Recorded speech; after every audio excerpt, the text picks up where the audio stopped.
paz do Senhor, Juventude de Cristo, vem pra cá porque está começando mais um Conectados na Lição. Muito bem, estamos de volta com mais um Conectados na Lição e estamos estudando nesse trimestre com a nossa revista Conectar Mais Jovem, livros históricos, e já queremos dar boas-vindas aos nossos convidados. Estou falando dele, o nosso teólogo, pastor Sérgio Costa, seja muito bem-vindo, e os representantes da Juventude de Cristo. Estou falando dela, diaconisa Jennifer Velter, seja muito bem-vinda, e representando os rapazes, eu estou falando deles, diácono Vitor Rangel, seja muito bem-vindo. E chegamos à última lição do trimestre, a lição de número 13, que traz o título Lições dos Livros Históricos. E já queremos fazer a pergunta para o nosso convidado, pastor Sérgio Costa, seja muito bem-vindo, pastor. Segundo a Bíblia, o que deve ser feito para que o homem seja santo? A paz do Senhor, Tianinha, paz do Senhor, Jennifer, Vitor, e a paz do Senhor você, meu irmão, minha irmã, Juventude de Cristo, você que está com a gente aqui no Conectados na Lição. Então vamos lá recapitular, né? Segundo a Bíblia, o que deve ser feito para que o homem seja santo? A resposta é bem simples, né? Seria assim, se santificar. Mas o que é se santificar? A primeira coisa que a gente deve entender é que somente Deus é santo. Então a santidade é um atributo comunicável de Deus. Ou seja, Deus é santo, mas ele partilha da sua santidade. Então o que é partilhar da santidade de Deus? É viver essa vida de Deus.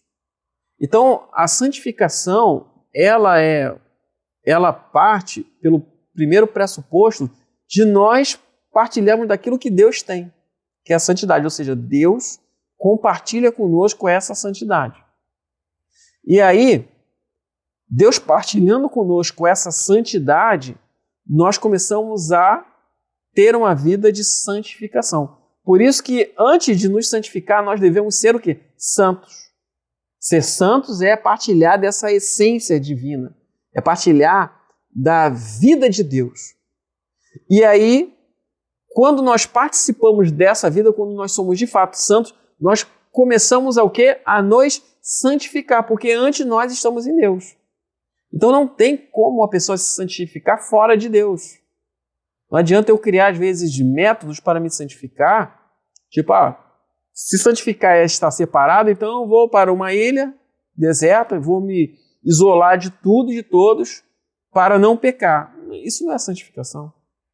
Santificação é você, através da presença de Deus, através da palavra de Deus, você viver a vida a qual Deus preparou para nós. E essa vida é uma vida o quê? De renúncia. Mas nós só renunciamos de fato se nós de fato estivermos o quê? Enxertados na videira verdadeira. E quem é a videira verdadeira é o próprio Cristo, é o próprio Deus. Então, viver uma vida em Deus, uma vida de renúncia, isso é se santificar.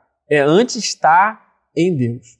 Por isso que nós nos santificamos porque antes somos santos.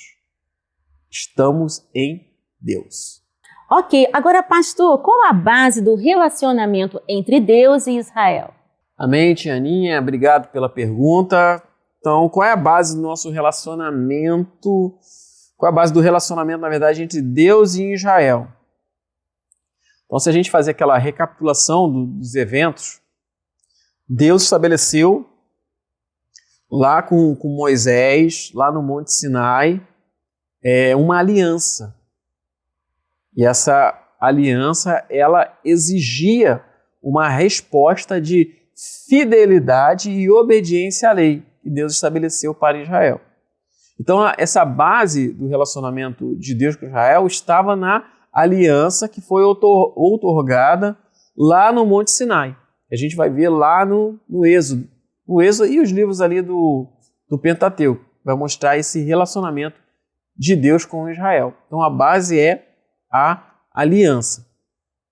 Hoje a gente pode fazer um paralelo que a base do nosso relacionamento com Deus está o quê? Na pessoa de Cristo, na nova aliança do sangue de Cristo. porque através do sangue de Cristo, né, nós fomos purificados dos nossos pecados. Então, para Israel estava a aliança mosaica, ou seja, a aliança de Moisés, por isso que o termo, né, mosaica, e agora para a igreja, a aliança em Cristo, no seu sangue. Por isso que nós temos as ordenanças de Cristo, que é o batismo, né, e a celebração da Santa Ceia do Senhor. Trazer à memória o sacrifício de Cristo na cruz do Calvário em nosso favor. Essa morte vicária que nos salvou, né, e que nos purifica de todo o pecado. Em Cristo nós somos salvos, porque Ele executou perfeitamente o plano da salvação. Muito bem! E lembrando que a editora Betel disponibiliza para a Juventude de Cristo o PIL, Plano de Incentivo à Leitura, que são textos que vão integrar e agregar ainda mais os estudos da Palavra de Deus. E nós estamos recebendo aqui dos nossos estudos da editora Betel os nossos representantes da Juventude de Cristo. Eu estou falando dela, diaconisa Jennifer Belt, seja muito bem-vinda. E ele também representando os rapazes, o nosso querido diácono Vitor Rangel, seja muito bem-vindo. E já vou perguntar para ela, Jennifer, nossa diaconisa Jennifer, o que o PIL traz para a gente nessa semana? A paz do Senhor, Tianinha, a paz do Senhor, Pastor Sérgio, a paz do Senhor, Vitor, a paz do Senhor, Juventude de Cristo. O PIL dessa semana tem por título Bússola do Sucesso. Ela vem dizendo que a palavra do Senhor, ela é a nossa maior bússola, né? A bússola dá a direção. Né? Eu não sei para onde ir, eu vou fazer ali a busca, né, na bússola. Hoje nós temos o GPS, né, os localizadores. Eu não sei como chegar, né?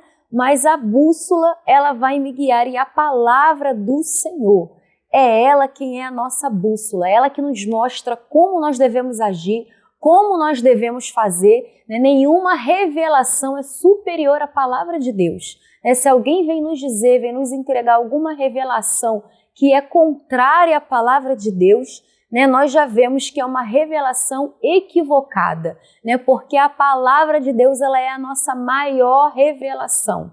E seguindo a palavra de Deus não tem erro, não tem como. Nós vamos, né, seguir aí o caminho do sucesso, seguindo a vontade do Senhor, que é boa, que é perfeita, que é agradável. Nós alcançaremos o melhor para as nossas vidas, não sem sofrimento, não sem dor, mas com certeza, né, desfrutando da presença do Senhor. Não há nada melhor. Então, que a palavra do Senhor ela possa nos guiar todos os dias.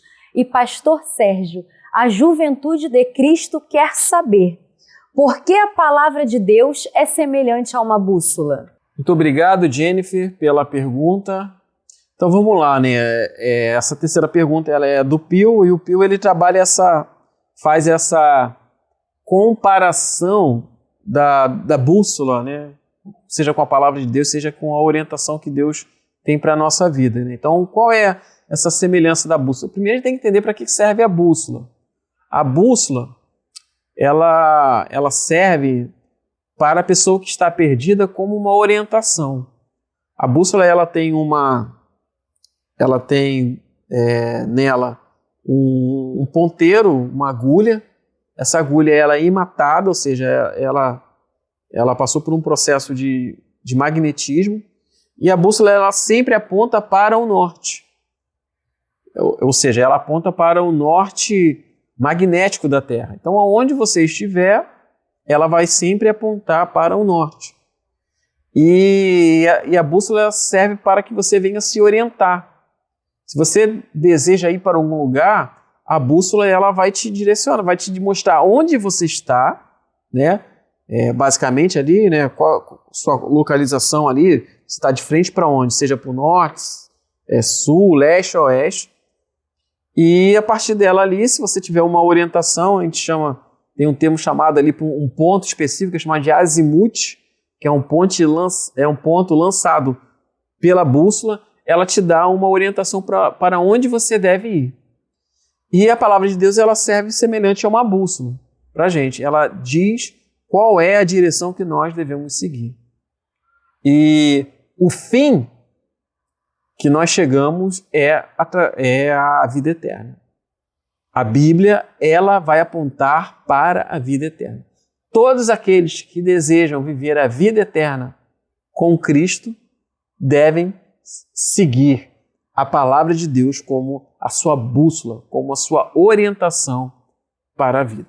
Uau! Conectou? Lembrando a Juventude de Cristo que a editora Betel disponibiliza para você ampliar ainda mais os conhecimentos e os estudos da palavra, o livro Subsídio do Trimestre, livros históricos e suas mensagens para os dias atuais, do pastor César Rosa de Mello. Adquira já o seu exemplar em um desses telefones que está passando aqui na sua tela. Vamos ficando por aqui, mas lembrando que semana que vem começa um novo trimestre e vamos estudar Cartas aos Hebreus com o nosso comentarista, pastor Sérgio Costa. E você não pode ficar de fora, hein? Nos vemos aqui nesse canal para mais um Conectados na Lição. Deus abençoe!